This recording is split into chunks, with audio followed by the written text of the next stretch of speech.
Warga menemukan seekor bangkai gajah Sumatera atau Elephas maximus sumatrensis di area perkebunan warga Gunung Salak, kilometer 35 Dusun Jabal Antara, Kecamatan Nisam Antara, Aceh Utara pada Minggu 24 Maret 2024.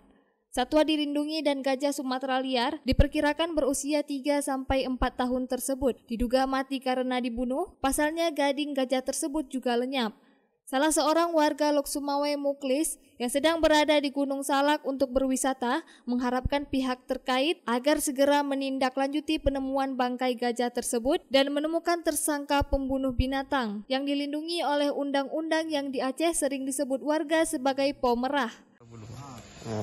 Sementara ini kan belum ada siapa-siapa di lokasi. Mungkin kita juga akan komunikasi nanti dengan orang BKSDA supaya segera menindaklanjuti temuan ini.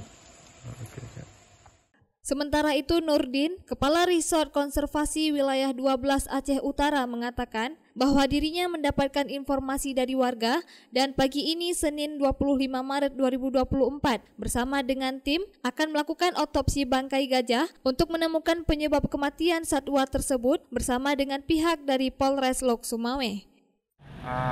Saya mengetahui kematian gajah ini informasi dari teman-teman masyarakat. Itu pada jam 8 malam 23.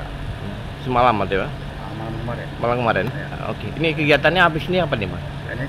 Hari ini kita ingin melakukan otopsi mencari apa penyebab kematian gajah tersebut. Dari tim Banda Aceh, tim dokter. Ada tim dokter yang baru tiba di Banda Aceh. Dengan pihak kepolisian berarti ya? Ya.